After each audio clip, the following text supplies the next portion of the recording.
I don't know about you, but I often need to revise a lot when learning something new. And as a beginner in the world of photography, I'm finding an important part of the process is journaling.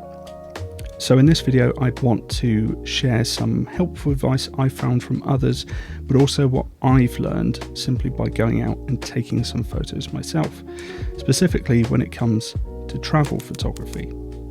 To set the stage, I recently went on a cruise. Lucky me. Well, I had to pay for it. But it allowed me to visit a few beautiful locations in Scotland, Norway and Belgium. The ship I was aboard was a bit overwhelming, to say the least.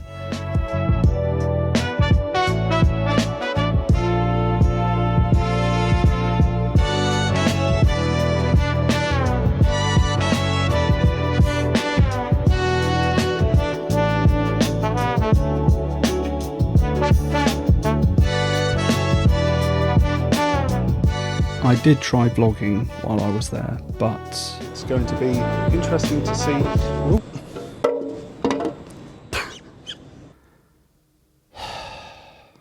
The first stop was in Lerwick, a beautiful and modest town in the Shetland Islands. Our enormous ship was too large to make it to port, which meant we had to be tendered to and from the port.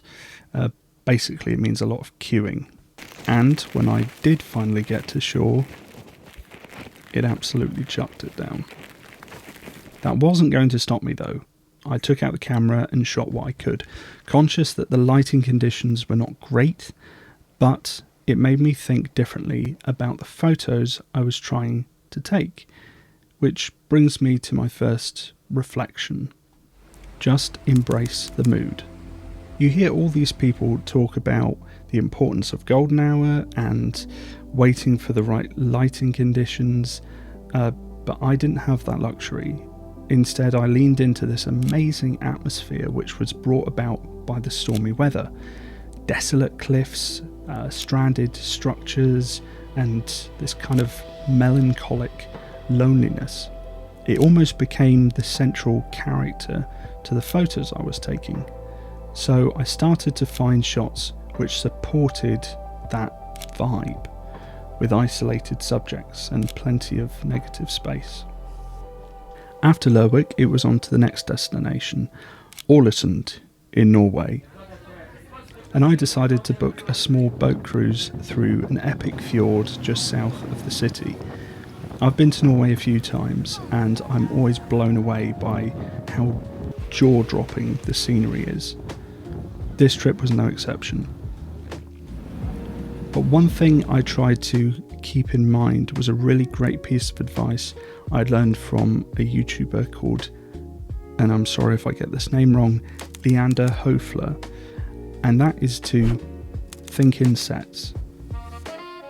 It was very easy to get caught up in the amazing views which surrounded me during that boat tour, but instead of just snapping the scenery, it was important to tell a story about the experience too.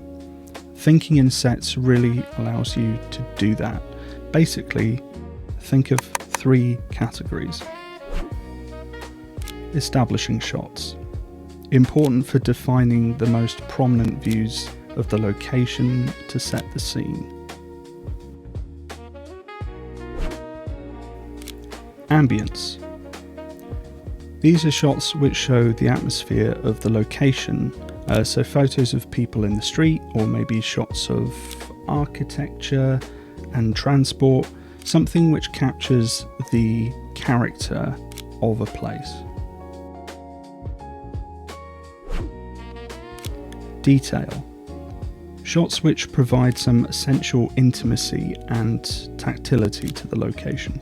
Think about interesting textures, overlooked details which could say a lot about the environment you're in when paired with the other 2 sets.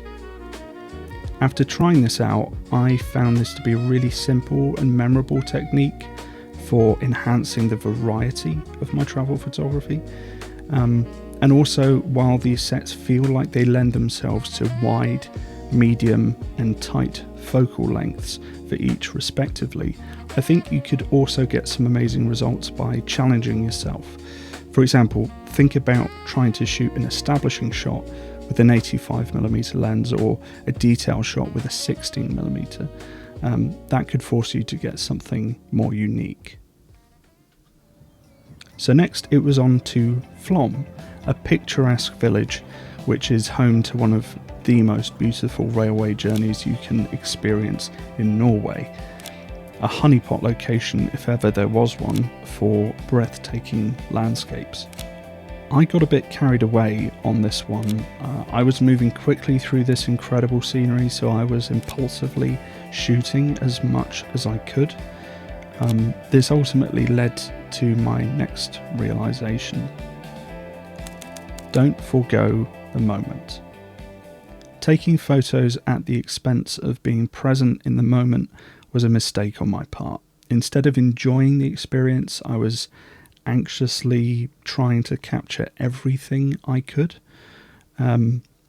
It's a double-edged sword, but I think if you're an amateur or a beginner like me, it's okay to take a step back, give yourself a break and enjoy the moment without needing to document it.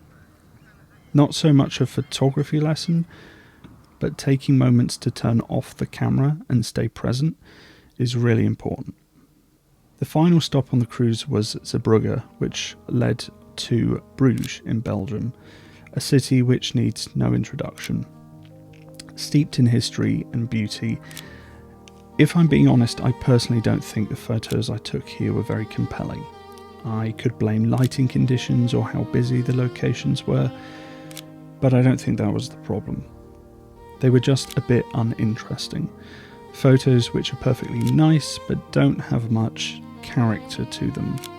So for next time, I know I need to try and seek out the unexpected, making more of an effort to explore the side alleys, unsightly areas, dilapidated buildings, the more evocative subjects that make you ask questions instead of just looking nice. There's a quote I once read about making the mundane look extraordinary, whether that be through composition, contrast, or colour, and I'd like to try that next time I'm in a location like Bruges.